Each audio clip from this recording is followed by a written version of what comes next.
Hello everyone.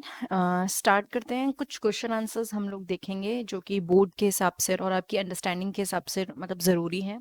तो ये human reproduction के हैं, 12th बायोलॉजी। अब इसका पहला क्वेश्चन हम लोग देख लेते हैं। उसने पूछा है, the first question is how many chromosomes will be there in the zygote of humans. मतलब कि जो ह्यूमन का जायगोट होगा उसमें कितने क्या कहते हैं क्रोमोसोम्स होंगे। Just give me a minute.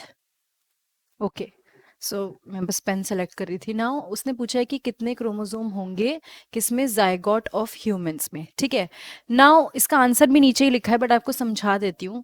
देखो, जायगोट की बात हो रही है मतलब कि मेल और फीमेल दोनों मिल चुके होंगे। ठीक है, मेल और फीमेल दोनों मिल चुके होंगे। तो मेल और फीमेल मिल चुके होंगे मतलब अगर 23 हैं और यहाँ पे 23 हैं तो दोनों मिलके कितने हो जाएंगे, 46 हो जाएंगे।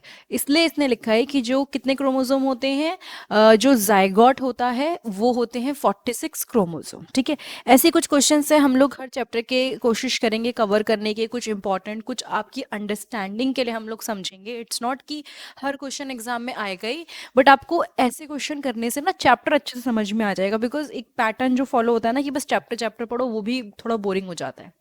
नाउ आपको क्या करना है, write two major functions each of testis and ovary. तो आपको टेस्टिस का फंक्शन भी लिखना है और ओवरी का फंक्शन भी लिखना है। ठीक है, टेस्टिस का फंक्शन इसने लिखा है कि it produces the male gamete. Obviously बात है, इसमें गैमेट्स नहीं होगा, गैमेट होगा। वैसे तो आप स्पर्म्स कह दो तो हम उसमें लगा सकते हैं।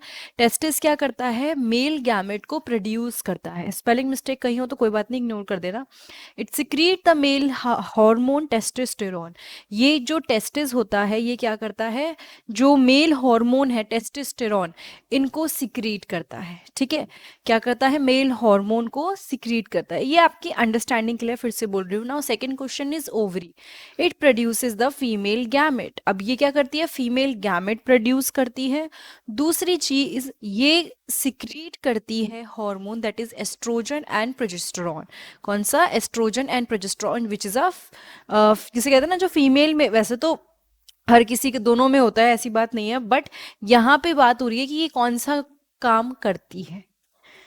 What are the major component of seminal plasma? If you remember, seminal plasma क्या होता है, वो फ्लूइड होता है। ठीक है, जब स्पर्म होता है उसके साथ और भी चीजें होती हैं। तो इसने क्या बोला, जो सेमिनल प्लाज्मा होता है it is rich in fructose, calcium and certain enzymes. कुछ क्वेश्चन थोड़े बड़े हैं, कुछ बहुत ही छोटे छोटे क्वेश्चन हैं ये। ठीक, अगर आप देखोगे 12th की एनसीईआरटी में भी आपको ये लाइन मिल जाएगी। ठीक है, it's very easy. Okay, now what is parturition?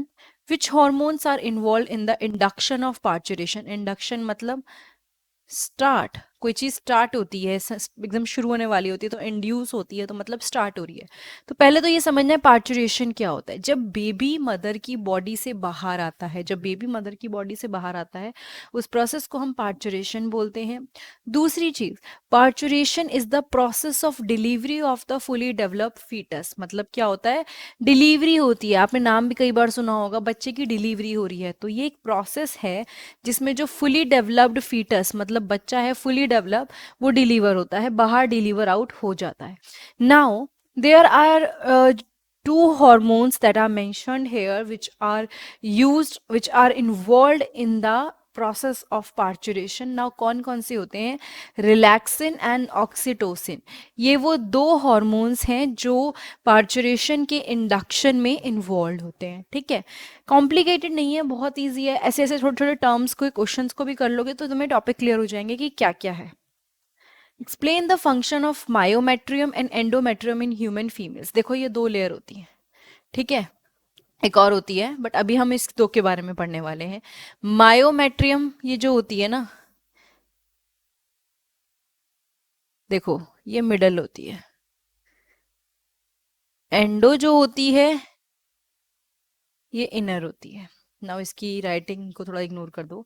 Myometrium is the middle muscular layer of the uterine wall. यानी यूट्राइन वॉल की बिल्कुल बीच की लेयर है। समझ लो अगर 3 लेयर है तो उसमें ये वाली जो है ये मायोमेट्रियम हो गई, सबसे अंदर वाली एंडोमेट्रियम हो गई, बाहर वाली पेरीमेट्रियम होती है, उसको भी छोड़ देते हैं। नाउ ये मायोमेट्रियम एक बीच की मिडल मस्कुलर लेयर है यूट्राइन वॉल की, जिसमें कॉन्ट्रैक्शन होता है। जब प्राचुरेशन होता है तो उस टाइम पे उसमें कॉन्ट्रैक्शन होता है, ठीक है। और होता क्या है, कॉन्ट्रैक्शन के सबसे ज़्यादा रोल प्ले करती है ये, बिकॉज जिस टाइम पे बच्चा निकल रहा होता है तो ये बहुत ज़्यादा इसके अंदर कॉन्ट्रैक्शन, मतलब कोई चीज़ ऐसे ऐसे ऐसे ऐसे कॉन्ट्रैक्ट होना, मतलब जैसे समझ लो हमारा जो इनफैक्ट ईसोफेगस है वो भी ऐसे ऐसे इस मूवमेंट के थ्रू क्या करते हैं, खाने को नीचे ले जाते हैं। तो यहाँ पे क्या है, ये ऐसे एक जगह से अगर प्रेस हो रहा है फिर दोबारा, तो सेम चीज हो रही है, इस कॉन्ट्रैक्शन हो रहा है इस टाइम पे मस्क्यूलर लेयर में, जिसकी वजह से क्या हो रहा है, आपका जब बेबी होता है वो बाहर निकलने में हेल्प होती है।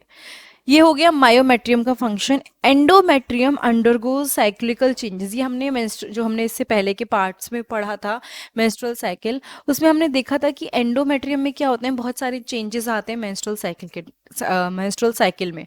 मतलब कि जब भी किसी को मेंस्ट्रुएशन हो रहा होता है, कोई पीरियड्स हो रहे होते हैं, तो उस टाइम पे वो कौन सी लेयर है जो बार बार बॉडी से बाहर आ जाती है, जिसमें बहुत ज़्यादा चेंजेस आते हैं, वो होती है एंडोमेट्रियम।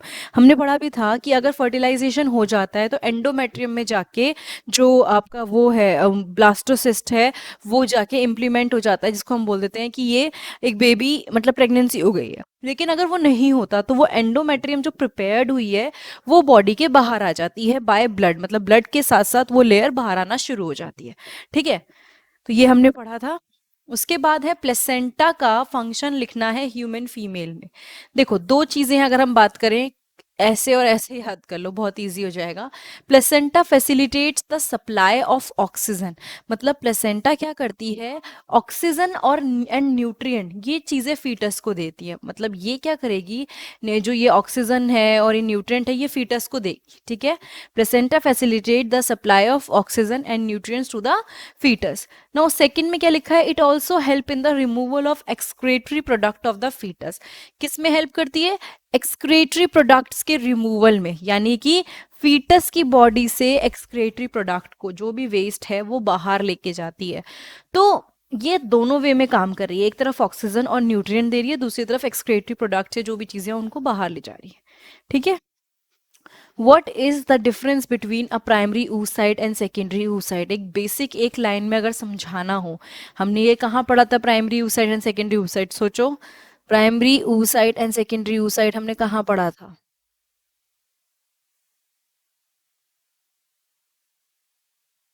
ठीक है, इसके टाइम पे पढ़ा था। तो प्राइमरी oocyte क्या होता है, डिप्लॉयड होता है।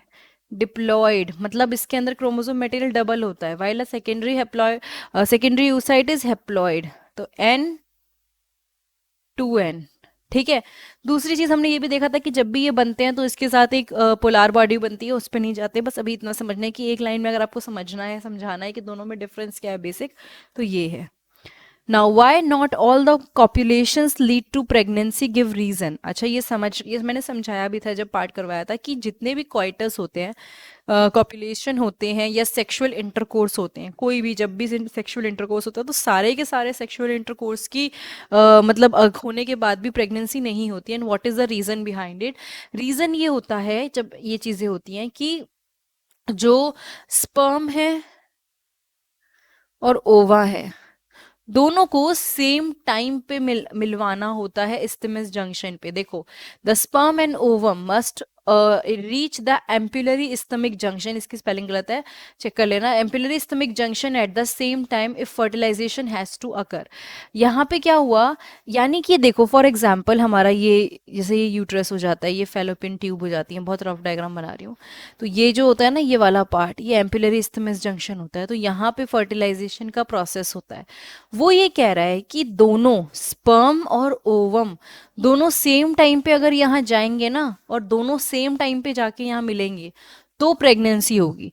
इसीलिए हर बार जब भी सेक्सुअल इंटरकोर्स होता है, ज़रूरी नहीं है कि प्रेग्नेंट हो जाए लड़की, रीज़न बीइंग क्योंकि वो जो अगर स्पर्म पहले पहुंच गया, ओवा नहीं पहुंचा तो भी नहीं होगा, ओवम पहले से है और स्पर्म नहीं पहुंचा या लेट पहुंचा तो भी नहीं कुछ होगा। तो दोनों जब मतलब एकदम पीक पे होता है ना, कि एकदम सेम टाइम पे पहुंच सकते हैं, तब ये चीज़ होती है। तो इसलिए लोग जब भी क्वाइट अगर बेबी प्लान करते हैं तो वो भी सोच समझ के करते हैं कि जिस टाइम पे ओव्यूलेशन फेज चल रहा रहा हो, जब ओवम रिलीज हुआ है तब ये सब चीज़ें करते हैं, ठीक है। तो ये क्वेश्चन आई एम होपिंग कि क्लियर हो गया होगा। अभी इस वाले पार्ट में इतना ही है। अभी हमारी कुछ छोटे से क्वेश्चन है, मैंने ये जानबूझ के ये सीरीज स्टार्ट करी है ताकि आपके जितने भी चैप्टर्स हैं, अभी तो ये थोड़े ईजी थे, थोड़े डिफिकल्ट क्वेश्चंस को हम लोग डिस्कस करेंगे, सेशन भी लंबे रखेंगे। ये तो बहुत ही छोटा सेशन है, हम थोड़े बड़े सेशन रखा करेंगे जिसमें ज़्यादा से ज़्यादा क्वेश्चन कवर करेंगे, 1 लाइन 2 लाइन या थोड़े और बड़े, ठीक है। तो अच्छा लगा तो फटाफट से लाइक कर दीजिए, और अगर आप चाहते हो कि मैं ये ऐसे और वीडियोस बनाऊं तो एक बार कमेंट में ये ज़रूर मेंशन करो कि किस किस चैप्टर के देखना चाहते हो। देखो, जो पहले कमेंट वगैरह जो भी चैप्टर के आप बोलोगे, मैं कोशिश करूंगी कि वही चैप्टर पहले बनाऊं, उसके बाद फिर तो मैं अपने अकॉर्डिंग बनाऊंगी, ठीक है। तो आप फटाफट से कमेंट कर दो कि कौन से चैप्टर्स आप देखना चाह रहे हो इस वीडियो के नीचे, उन पे मैं 10-15 क्वेश्चंस इस टाइप के कवर करूंगी। एमसीक्यू भी कर सकती हूँ, बट पॉइंट ये है कि अभी मैं थोड़ा बोर्ड के हिसाब से, और प्लस आप लोगों की अंडरस्टैंडिंग के लिए, बोर्ड्स का ही फायदा नहीं है कि बोर्ड्स में ये क्वेश्चन आते हैं, बट अंडरस्टैंडिंग बैठ जाएगी इन क्वेश्चंस पे, लाइक, ठीक है। तो और बाकी 11th 12th की प्लेलिस्ट मेरे चैनल पे आप देख सकते हो। डायरेक्ट प्लेलिस्ट पे जाइए, 11th 12th प्लेलिस्ट पे, वहाँ पे आपको बहुत सारी प्लेलिस्ट मिलेंगी अलग अलग चैप्टर की, और मतलब हर टॉपिक की अलग अलग प्लेलिस्ट मिलेगी, ठीक है। आप उसको भी चेक कर सकते हो। Thank you so much.